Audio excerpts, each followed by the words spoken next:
the question that we're about to address is, where do we go from here? I know the short-term answer is that pub that's right across the street. That's where I'm going anyway. And I'd be happy to talk to anyone about where we go in the longer term there, but maybe we can at least begin to address the question. So you now are the panel, and what do we do next? I think from my point of view, this has been a really successful day in many ways. I think there's been a lot of connections that you've made, which was something we wanted to happen at the beginning. But I'd say there was also some things for me personally that was slightly disturbing, I suppose, and which we ought to think about addressing, but it's, again, for the audience to decide. One of them was around education. I sort of got the sense, and you'd certainly correct me if I'm wrong, that there were a number of independent efforts going on, but they weren't particularly well, if at all, coordinated with respect to how they might be to actually really improve the student experience. And no fault perhaps of us in the room here, but getting stuff like that on the table is so incredibly glacially slow. And when you hear what's going on in extension, where they have much more flexibility, it really is disturbing when you think that there's clearly a large workforce out there, there's plenty of opportunity for jobs in the workforce, and we're not even beginning to train people yet enough for this. It just seems to me almost egregious. So that was one thing I noted. Another thing, and you can really push back on me on this, but there was a lot of time when we heard about amazing infrastructure, and then on the other hand we heard about applications that didn't really seem in many cases to be using that infrastructure. So I'm wondering whether, and perhaps that's what we're trying to address here, that there is a mismatch between, or not enough interfacing between our infrastructure and the applications. That clearly we have undoubtedly world leaders working here who could really do some amazing things. And I think frankly this recognition, which another sort of part of what drove this workshop, was when we were unsuccessful in the Moore and Sloan Foundation initiative. For those of you who don't know, and I was involved with the RFA for this, but they put out an RFA for essentially institutions to respond to really promote data science within their own institutions. And you had to prove that you were on an upward trajectory in doing this to actually be successful. We were one of 15 institutions that were selected, but we didn't even make it into the second round. 3 have now been awarded, and it's about a $40 million thing. So I think that to me is an example of where we're not really coming together enough, and I think this workshop is really beginning to address that, so I'm very pleased about that. So those are all the problems from my point of view, and I'm going to say one more thing, because I'm always, it's bad to have problems and no solutions. So I thought an interesting thing that perhaps we can persuade the Chancellor to do is to create a Chancellor's Prize.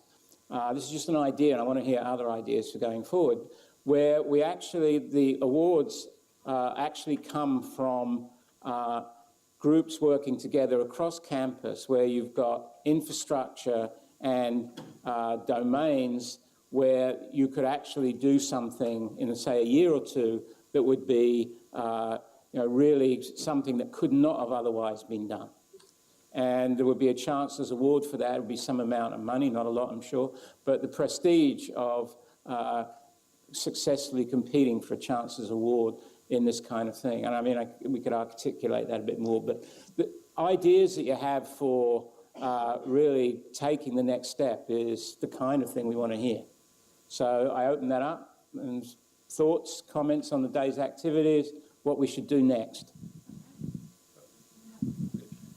Well, first of all, I agree with your second comment very well.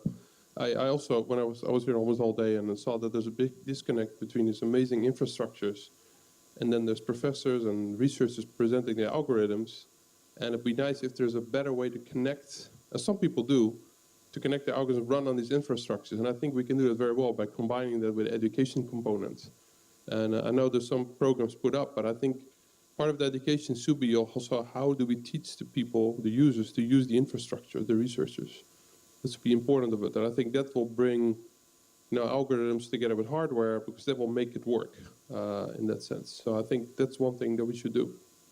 Second thing, we brought it up, is really this trust, and I brought it up, about data.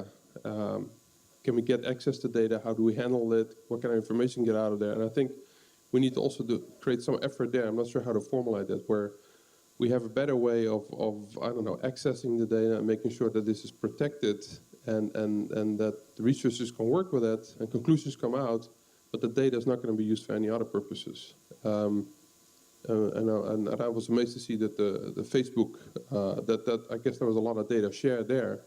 But in general, it's very hard to get access to data because it's either expensive or it has liability issues in sharing this data. So I think these issues should also be addressed to go in this forward path. Again, this is my 2 cents on this. Your first comment about the students in all of this, I think it sort of goes hand in hand with the education. Those students who are being educated at the same time become glue in these projects between infrastructure and domains which are trying to use that infrastructure. And so I think putting all that together could be pretty powerful. Other comments? So this is fantastic. I think this is a really good start for what we need to do here. I have been a little frustrated because we have 2 extraordinary organizations on campus that ought to be at the core of a big data effort, the San Diego Supercomputer Center and the Qualcomm Institute. And it's taken me, I think, like 8 years to find out what these organizations do. And I'm still not even quite sure what they do, and they don't seem to be working together. So I think the more that we have a big data effort on campus that's helping to be a resource so that people who come here who are new or people from the outside world can see this matchup of tools and of people who are doing these multidisciplinary projects, the better off we'll be. And I don't even think that requires too many resources. I just think it requires efforts like this one to try to get us all talking to each other and try to figure out how we portray the information internally and externally to other people. Number 2, I think to that end, it might really help us if there was an institutional support for a big data center or ORU or department or something like that, where we were hiring faculty who were big data faculty. Because once somebody takes possession of that as the goal of their enterprise, their institution, they're going to be active on campus pulling this all together. So I want to reiterate, I think this is a great first step, and I'd like to see the momentum continue.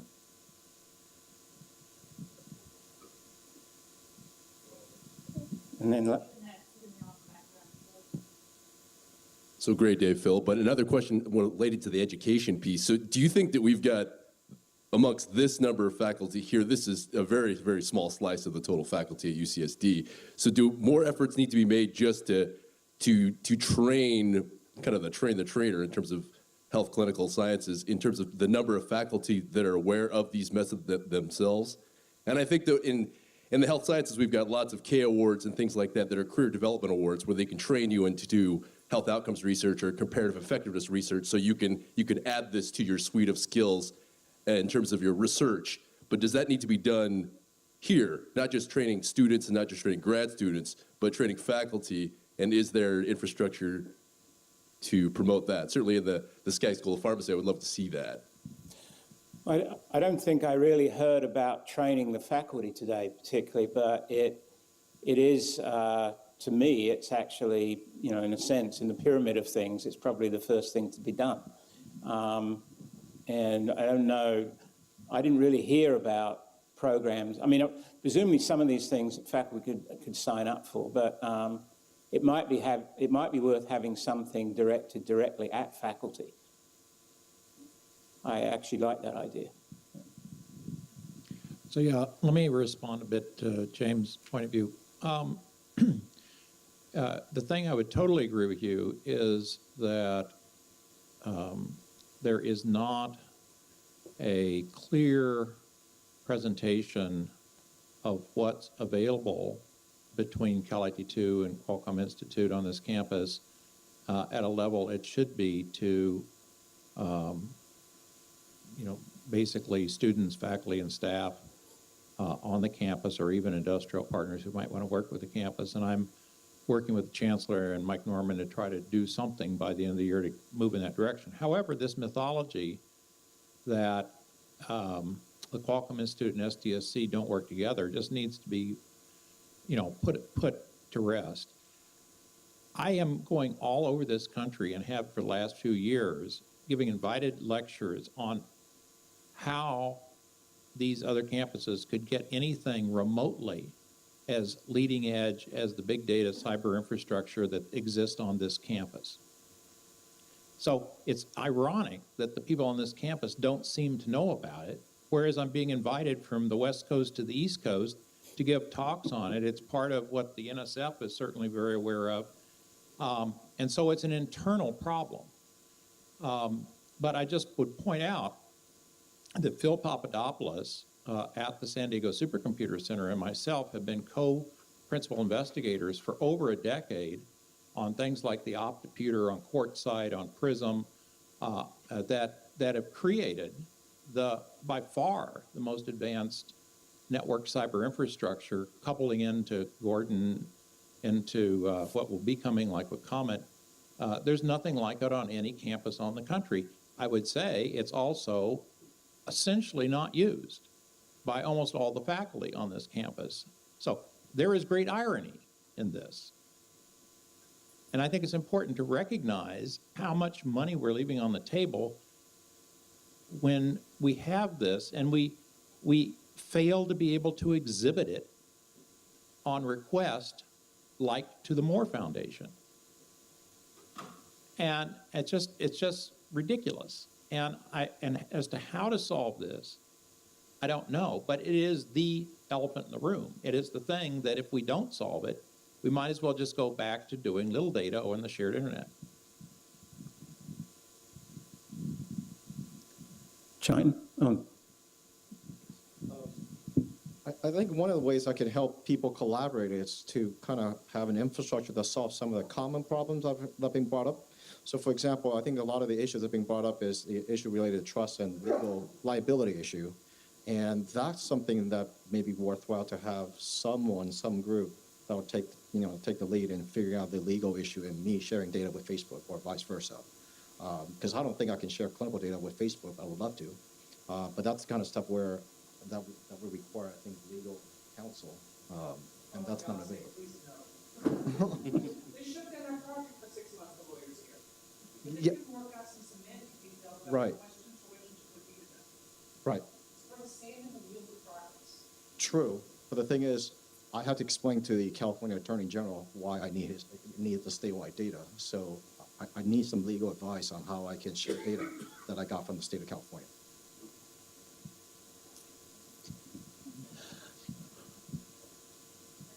China? Since I have the mic already, I'll take, and you can take the mic to Frank. So I totally agree with Larry's comments here, and also the earlier sentiment from James about the opportunity that exists. So there is an opportunity. There's no doubt that there is already a reputation here between Cal IT2 and SDSC. I agree with Larry that I think Larry goes around the country talking, as he mentioned. Several of us actually do the same thing. We are asked about all the great things that are going on here and how it can be replicated. We seem to not able to appreciate the gems that we already have on campus. And I think, Phil, what you did with this meeting is actually the first step for doing exactly that. In fact, I think there should be more of these kind of conversations. And it's possible that one of the issues that SDSC has had, I mean, I've been at SDSC now for like 17 years, is that originally we were created with a national focus, but now is the time for more of a local focus. And I think that's what you're saying is that, how do we take these things that we already have on campus and create that inward focus that we are in an excellent position, I think, to do that. The last comment I wanted to make about the training that you said is, so the institute that I talked about, we clearly created it with industry in mind, because remember, SDSC is a soft money focused organization. We need to figure out any initiative we create, how do we fund it? That's kind of our job. But there's nothing in, and I think the exact same mechanism can be used to train faculty and postdocs on campus. Because, by the way, we do exactly that with our summer institutes and our EarthCube Institute, et cetera. We're doing it for the country as a whole. So let's do it on campus. Having said that, there needs to be a business model. I mean, people at SDSC need to be funded. They're not on faculty line, so there has to be some way to fund it. That's another elephant in the room, but it's a real elephant. Okay, It is an elephant, because I was going to mention, I don't want to digress into this, but the demographics of this meeting were quite interesting. The majority of people in the room are not Senate faculty members, and yet it's clear that they are contributing the most to the big data initiatives by numbers and so on. And I think, you know, there are efforts to address that, but, you know, whether it's enough and it's quick enough. But I want to digress into that. But I would just say, you wanted to say something, but, oh no. So that in terms of the next steps, it seems like some themes have emerged. One's clearly around education, and maybe we ought to have, you know, anyone who's signed up to the website and so on. I mean, we're starting to aggregate information. It'd be interesting to see after today whether that continues or whether it just sort of drops away. That will tell you something straight away. But probably to form some subgroups of people who are interested out of this community to sit down and look at some of these education things and look at, you know, maybe just makes a few course corrections on things you're already doing based on what you find from other people. Or whether there's holes, there's undoubtedly, there may be things that are being potentially over-taught and things that are being in the holes where things are not being taught at all. So just looking at that, I think, would be a very valuable exercise in itself. And then, you know, other groups might self-form around different aspects. And I will go back and talk to Sandy Brown about what the administration should be doing to further sort of stimulate these kind of activities. Other thoughts? Phil, I wanted to ask a question. The wonderful work by the surgeon that was detailed notwithstanding, my question is very basic and very naive from a relative outsider. And that has to do with the lag of the clinicians to enter this field. For example, at the Cancer Center, every week we have a molecular tumor board.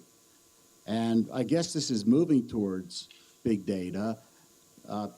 Patients their sequence is developed at Foundation Medicine, their cases reviewed, and pretty much by analogy or other means, decisions are made with respect to potential targetable lesion that's tried. And there's really no entrance in a usable database. Perhaps in this small area, well, here, it wouldn't add up to big data, but across the country, there are these, quote, N=1 experiments. So my question is, how does one enter into this circuitry and engage all of these resources to bring that into a workable solution? Just taking that example explicitly, it just so happens that last week I was talking to Harold Varmus, who's the director of the National Cancer Institute. And as you probably know, there's something called the genome cloud, the cancer cloud, sorry. And, you know, there have been, you know, at least in the eyes of Varmus, significant failures to date in the ability to bring this kind of technology to have a bearing on cancer research. CA-BIG is, you know, the example in question where huge amounts of money were spent without really seeing the benefit to cancer patients. And I think there's a much more cautious effort going on now, but undoubtedly there's absolute recognition that the future, if you go to any of the institutes at NIH focused on diseases, it doesn't matter, it does not just NCI, there's an absolute commitment to better using data to address, because that's seen as definitely a step that's needed to improve outcomes for these diseases. And that goes actually across institutes, which is something that's not happened before. So the point is that that extramurally, there will be a significant number of calls which this audience would be collectively, if you've got some cancer researchers, there's some experts in managing large data sets, we're going to see new opportunities like we've never seen before. I mean, already some of this stuff is starting to come. As a number of you know, there's a big data to knowledge initiative at the NIH, but totally oversubscribed. I mean, there have been 5 or 6 applicants from here, and there's well over 100 overall around the country, and there's going to be 6 to 8 awards initially. But so it's going to be competitive, but there's going to be opportunities, and there's going to be more money, I think, focused in this direction. So that's good news at least. So let me just say one thing. Just use, because they're recording, so they're recording there. All right. So first of all, I think, one of the things that we need to not do, and then I'll tell you that we're doing many things right. One of the things that we often look for when, we want to do an initiative or something, somebody from the top down should invest, whether in form of dollars or FTEs, and that's just the wrong way to approach it. At the end of the day, we should not be caught by the labels, and that seems to be dominating some of the conversation here. What are those labels? Whether we are a Cal 82, the Qualcomm Institute, or SDSC, or a department, or an academic-centered manner. At the end of the day, we are here only for one of the 3 things, maybe a combination of them. We advance knowledge, we train talent, and then in some measurable, immeasurable way, solve society's problems. Some organizational units are more towards advancing knowledge, some are more towards training talent. In case of departments, academic departments, we are much more about training talent. Everybody has a different talent pool. For example, we have faculty who just love to teach and teach very well with the students. And Mike runs an organization where have individuals who are very good in formulating big data, big projects, not big data, but big projects that can actually move the needle in knowledge. And so we need both of those units. The problem we are getting into is, well, that's a department and this is an ORU, that those designations are actually getting in the way. You have a charter, so do we. And we ought to work together. And if you think about it that way, then you actually have an organization, and probably one thing that can happen bottom up, and I'm sure it will be blessed at some level, is that these units start to come together. Cal 82, in fact, if you look at the drive from, oftentimes when I drive down from SDSC down to Cal 82 or Qualcomm Institute, I said, this is the data corridor waiting to happen. There will be new programs, new buildings, new efforts that will come up. And that bridge will happen. We are that bridge. Today I'm seeing that already. All I had to do was to just reach out a little bit to SDSC folks. And they have been more than forthcoming in working with us. We created what I think is a very strong proposal. I'm pretty sure Academic Senate will see through it. It will happen. There is a certain diligence that goes on, which I think is right, because we're going to hire people who will be with us for the rest of their academic life. And so we cannot make recruitment decisions and so on based on what is the flavor of the year or month in any funding agency. And that takes time. So with all that said, we are often called upon. In fact, there was a big discussion going on the faculty with ours is, if you talk about interdisciplinary work, UCSD is actually an example of how it should be done. So anyway, so that's the point I wanted to point out. There's a lot more to look forward to. I think that's probably a good note to end on.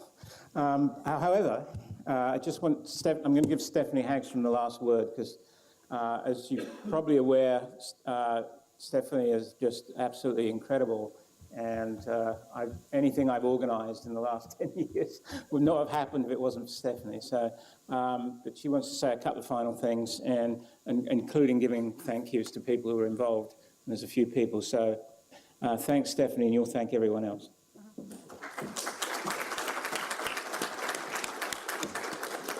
Thank you, and thanks for bearing with me during my horrible moderating and letting everyone go over. This project, 2 months ago, what Phil does is volunteers me for projects, and I usually find out about it through email, which is exactly what happened. He sent out an email to a lot of you and said, what do you think? And the second email was, it's a great idea, Steph will get a hold of you. And that's how I get in. But one of the things that was unique about this project, which was kind of exciting, it was breaking down some of the silos, was that there was 4 organizations that were working together to bring this together, including the logistics team. And it was bumpy, learning how to work together. I mean, it is, we're not used to it. And, you know, James, I was thinking about you, it's a social issue on this campus. You know, it's like social science. We need to completely change the way people think and work together. And I experienced it in 2 months here. You know, we had 2 months. 2 months ago is when he sent out the email, and then a month later we had to move it here and replan the whole thing. So, but we had 4 different organizations, teams working together, and I could not have done it alone. I mean, there was 534 people that signed up for this thing, and you know, 2 weeks ago we brought Courtney on. I'm not sure how to advance this. This team here was amazing, but look at all the different institutions. I mean, we're all from different areas, and there's absolutely no way. I mean, we set up the website because I knew when I saw that email go out and all of you respond that we were going to need a portal, not just a website for a conference. So we've set that up, and I'm going to get, I would think after this is that we ought to get some more of you together and really look at how can we take advantage of this with that website. And Jesse, who is with Phil's group at PDB, designed that. He did a beautiful job. Willie is my go-to guy, 7 days a week. Midnight, I send him emails and he responds. And I wish they were here because they've been great. And Willie's the one that every time we have a problem, I send it to him and it's done. Amira, who's outside, and she's the event coordinator for Cal IT. And then when we moved her up here, Ramesh offered to allow her to continue on. They donated her time, and she's fabulous. And I couldn't have done it without her. Courtney, poor Courtney, a week ago, 2 weeks ago, we realized we needed somebody to kind of herd all of you and your slides and everything else, and we brought Courtney, and thank you so much. It was fabulous.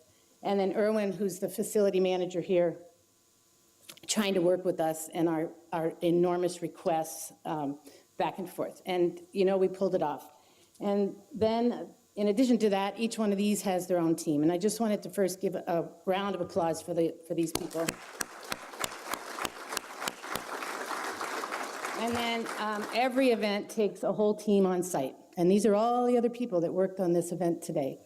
And they're all behind the scenes, but everybody from Lori and Yanka from ORA that were helping running mics today to people that are working at the registration and so on. UCSD TV's here. Great effort. And I just want to thank everybody. I'm looking forward to kind of seeing where we're going to go next with this thing. And thanks very much.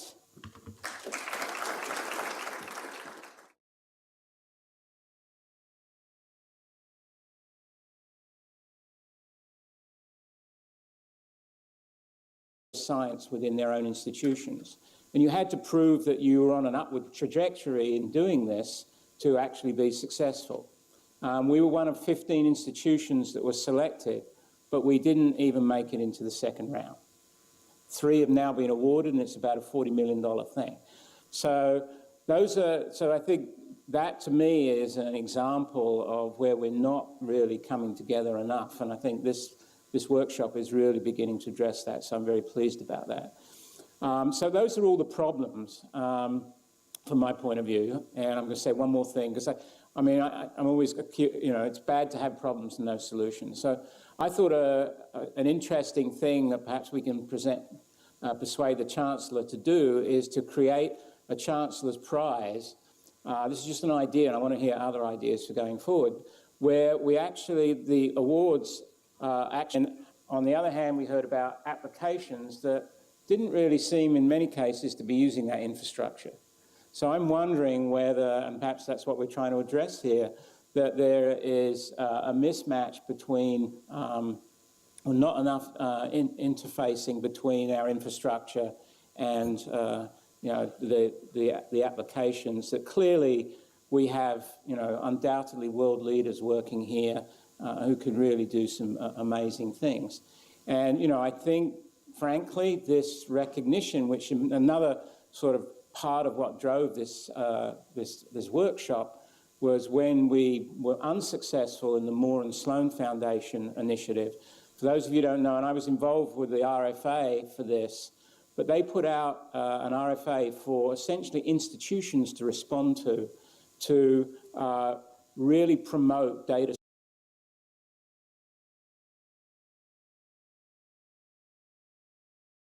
The question that we're about to address is, where do we go from here? I know the short-term answer, it's that pub that's right across the street. That's where I'm going anyway. And I'd be happy to talk to anyone about where we go in the longer term there, but maybe we can at least begin to address the question. So you now are the panel, and what do we do next? I think from my point of view, this has been a really successful day in many ways. I think there's been a lot of connections that you've made, which was something we wanted to happen at the beginning. But I'd say there was also some things for me personally that was slightly disturbing, I suppose, and which we ought to think about addressing, but it's, again, for the audience to decide. One of them was around education. I sort of got the sense, and you'd certainly correct me if I'm actually come from groups working together across campus where you've got infrastructure and domains where you could actually do something in, say, a year or two that would be really something that could not have otherwise been done.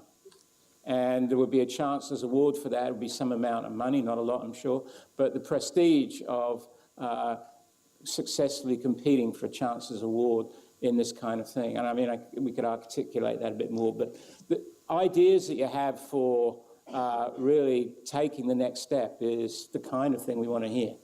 So I open that up, and thoughts, comments on the day's activities, what we should do next. Well, first of all, I agree with your second comment very well. I also, when I was here almost all day and saw that there's a big... Wrong, that there were a number of independent efforts going on, but they weren't particularly well, if at all, coordinated with respect to how they might be to actually really improve the student experience. And no fault perhaps of us in the room here, but getting stuff like that on the table is so incredibly glacially slow.